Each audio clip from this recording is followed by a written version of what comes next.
नमस्कार, सुजस बुलेटिन में आप सभी का स्वागत है। मैं हूं आपके साथ कुनिका यादव। एक नजर हेडलाइंस पर। मुख्यमंत्री ने मोरेल नदी पर एनीकट बनाने के लिए दी 22.80 करोड़ रुपए की स्वीकृति। कई गांवों में सिंचाई सुविधाओं का हो सकेगा विस्तार। सीकर में खेल राज्य मंत्री ने किया महिला कुश्ती प्रतियोगिता का शुभारंभ। कहा, मुख्यमंत्री के विजन के कारण प्रदेश में बना खेलों का माहौल। पर्यटन के क्षेत्र में राजस्थान रच रहा कीर्तिमान। प्रदेश को मिला बेस्ट इमर्जिंग डेस्टिनेशन और most scenic road award. REET भर्ती परीक्षा में पेपर लीक की खबर को राजस्थान पुलिस ने सिरे से नकारा है। राजस्थान पुलिस का कहना है कि ये सरासर एक अफवाह है। इस मामले में जोधपुर पुलिस ने त्वरित कार्रवाई की और जो पेपर मिला है उसका मूल प्रश्न पत्र से मिलान नहीं हुआ है।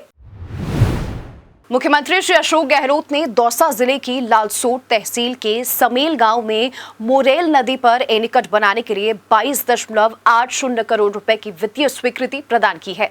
मुख्यमंत्री की इस मंजूरी से एनीकट के आसपास के क्षेत्र का भूजल स्तर बढ़ेगा। इससे कई गांवों में सिंचाई सुविधा का विस्तार हो सकेगा। गौरतलब है कि मुख्यमंत्री ने बजट भाषण 2022-23 में प्रदेश में सिंचाई के जल की उपलब्धता के लिए विभिन्न कार्यों की घोषणा की थी। मुख्यमंत्री श्री अशोक गहलोत ने राजकीय कन्या महाविद्यालय सांगानेर के भवन निर्माण के लिए 2.43 करोड़ रुपए के अतिरिक्त बजट प्रावधान को मंजूरी दी है। इस राशि सहित महाविद्यालय का निर्माण अब कुल 6.93 करोड़ रुपए की लागत से होगा। मुख्यमंत्री की इस स्वीकृति से महाविद्यालय के लिए आवंटित भूमि में भवन निर्माण के लिए अतिरिक्त मिट्टी भराई, फुटिंग और कॉलम संबंधित काम हो सकेंगे। ये महाविद्यालय सांगानेर क्षेत्र में टोंक रोड बम्बाला पुलिया के पास बनेगा। गौरतलब है कि मुख्यमंत्री ने बजट घोषणा वर्ष 2022-23 में इस संबंध में घोषणा की थी। खेल राज्य मंत्री श्री अशोक चांदना ने सीकर में शनिवार को राज्य स्तरीय जूनियर पुरुष और महिला वर्ग कुश्ती प्रतियोगिता का शुभारंभ किया। इस दौरान खेल राज्य मंत्री ने कहा कि मुख्यमंत्री श्री अशोक गहलोत के नेतृत्व में राजस्थान सरकार ने ग्रामीण और शहरी ओलंपिक खेलों का आयोजन कर गांव-गांव के खिलाड़ियों को खेलों से जोड़ने का काम किया है। इन ओलंपिक खेलों में 8 से 80 वर्ष तक के ग्रामीणों ने उत्साहपूर्वक भाग लिया। अब तक राज्य सरकार ने 600 से ज्यादा खिलाड़ियों को सरकारी नौकरियां दी हैं और साथ ही खिलाड़ियों को खेलो इंडिया के माध्यम से जोड़कर उनके सपनों को साकार करने का काम किया है। उन्होंने बताया कि खेलो इंडिया में राजस्थान ने इस वर्ष 48 मेडल्स प्राप्त किए हैं और साथ ही प्रदेश पॉइंट्स टेबल में चौथे नंबर पर रहा, जो अपने आप में एक बड़ी उपलब्धि है। राजस्थान सरकार निरंतर खेलों को आगे बढ़ाने के लिए काम कर रही है। चाहे 2% अमेंडमेंट में जॉब का अमेंडमेंट किया हो, चाहे आउट ऑफ टर्न में जॉब अमेंडमेंट किया हो। ये दोनों योजनाओं में अमेंडमेंट के तहत कम से कम 600 से ऊपर खिलाड़ी राजस्थान सरकार में जॉब मिल चुकी है। 600 से ऊपर खिलाड़ी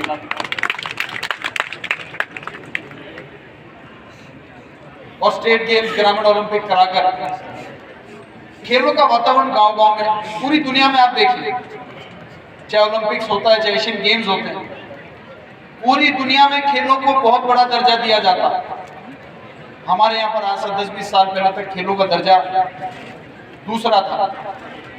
आज एक क्रांति आई है, घर घर में बच्चों को खेलों के लिए निकाला जा रहा है और ये अच्छी बात।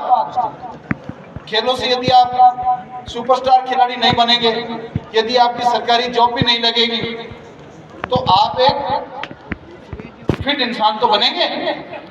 और एक एक व्यक्ति जब फिट और हिट होगा, तभी फिट और हिट राजस्थान का निर्माण होगा। राजस्थान आवासन मंडल के 54वें स्थापना दिवस के अवसर पर आवासन आयुक्त श्री पवन अरोड़ा ने कहा कि कर्मचारियों के जोश और मेहनत के कारण मंडल हर दिन नए कीर्तिमान बना रहा है। उन्होंने आवास भवन में स्थापित गणेश मंदिर में स्थापना दिवस के अवसर पर पूजा अर्चना की। उन्होंने इस अवसर पर आवासन मंडल के कर्मचारियों को बधाई और शुभकामनाएं दी। इस मौके पर आवासन आयुक्त ने कहा कि मंडल अधिकारियों और कर्मचारियों की कड़ी मेहनत के कारण हर दिन नए कीर्तिमान बना रहा है मंडल, और मंडल 14 से ज्यादा अवार्ड्स अपनी झोली में डाल चुका है। इसके अलावा मंडल पिछले 4 वर्षों में सरप्लस आवासों में से 14,500 से ज्यादा आवास बिक्री कर चुका है और लगभग 4,000 आवासों का निर्माण कर कब्जा भी दिया जा चुका है। उन्होंने कहा कि जल्द ही मुख्यमंत्री जन आवास योजना के तहत 4,500 आवासों का मार्च तक कब्जा दे दिया जाएगा। राजस्थान टूरिज्म के क्षेत्र में लगातार नए कीर्तिमान स्थापित कर रहा है। इंडिया टुडे ग्रुप ने दिल्ली में आयोजित टूरिज्म एंड सर्वे अवार्ड समारोह में राजस्थान को बेस्ट इमर्जिंग डेस्टिनेशन और मोस्ट सिनिक रोड अवार्ड के लिए चुना गया। इंडिया टुडे ग्रुप द्वारा अलग अलग मानकों को ध्यान में रखते हुए राजस्थान को इस अवार्ड के लिए चुना गया। देश की सबसे सिनिक सड़कों की श्रेणी में राजस्थान की उदयपुर से जोधपुर के बीच बनी सिनिक रोड को देश की सबसे दर्शनीय सड़क के लिए मोस्ट सिनिक रोड अवार्ड मिला। कार्यक्रम में मुख्य अतिथि केंद्रीय संस्कृति मंत्री ने यह अवार्ड पर्यटन विभाग की प्रमुख शासन सचिव श्रीमती गायत्री राठौड़ को प्रदान किया। इस दौरान आरटीडीसी चेयरमैन श्री धर्मेंद्र राठौड़ भी वहां मौजूद रहे। प्रदेश में शनिवार यानी कि 25 फरवरी से रीड लेवल फर्स्ट और लेवल सेकंड सीधी परीक्षा शुरू हुई।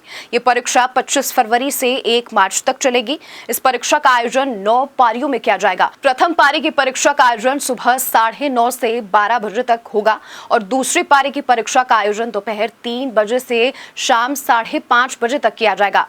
रीड को लेकर प्रशासन ने सुरक्षा के भी पुख्ता इंतजाम किए हैं। मुख्य सचिव श्रीमती उषा शर्मा ने निर्देश दिए हैं कि आमजन को सरकार की योजनाओं का लाभ मिले, इसके लिए सभी विभागीय अधिकारी आपसी समन्वय के साथ बजट घोषणाओं को समय से पूरा करवाएं।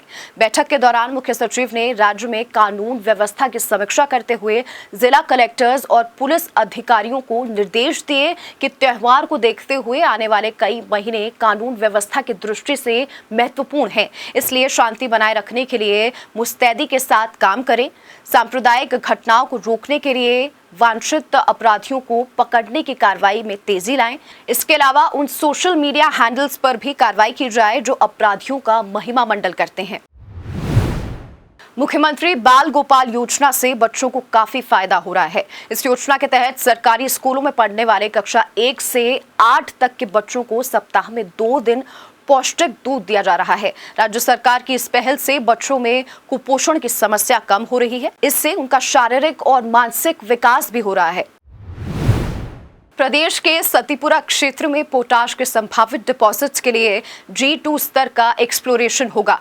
जियोलॉजिकल सर्वे ऑफ इंडिया और MECL द्वारा उपलब्ध सैंपल्स का विश्लेषण कर 15 मार्च तक सरकार को रिपोर्ट प्रस्तुत की जाएगी। अतिरिक्त मुख्य सचिव माइंस डॉक्टर सुबोध अग्रवाल ने बताया कि प्रदेश के लखासर और सतीपुरा के 2 ब्लॉक्स में से एक पर राज्य सरकार के उपक्रम द्वारा खनन कार्य किए जाने और दूसरे ब्लॉक्स की नीलामी करने पर केंद्र सरकार से सैद्धांतिक सहमति हुई है। ACS माइंस ने बताया कि अब तक के एक्सप्लोरेशन में नागौर गंगानगर बेसिन में पोटाश के भंडार मिले हैं। खेती में कृषि उपकरणों से उत्पादन और उत्पादकता दोनों में बढ़ोतरी होती है, लेकिन आर्थिक स्थिति मजबूत नहीं होने के कारण किसानों का महंगे कृषि उपकरण खरीद पाना संभव नहीं हो पाता है। इन्हीं किसानों को फायदा पहुंचाने के उद्देश्य से राज्य सरकार द्वारा राजस्थान कृषि तकनीक मिशन की शुरुआत की गई।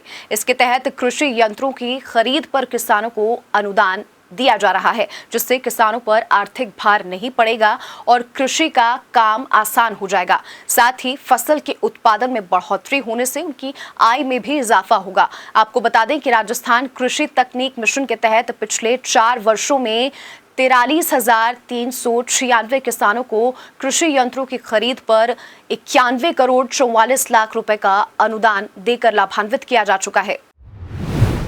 खाटू श्याम जी मंदिर में चल रहे लक्खी मेले में बड़ी संख्या में श्रद्धालु पहुंचने लगे हैं।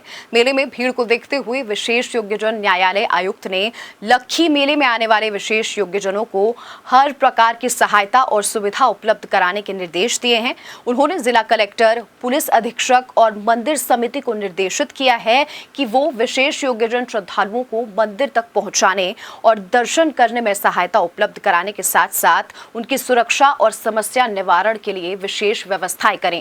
आपको बता दें कि लक्खी मेले में विशेष योग्यजनों को भीड़ भाड़ और रैंप न होने के कारण दर्शनों में कठिनाई का सामना करना पड़ता है। उन्होंने बताया कि जिला कलेक्टर्स को बस स्टैंड तथा रेलवे स्टेशन में मंदिर के बीच आवागमन के लिए विशेष प्रबंधन करने के निर्देश दिए गए हैं। सो जस्ट बुलेटिन में फिलहाल के लिए इतना ही, फिर होगी मुलाकात, तब तक के लिए नमस्कार।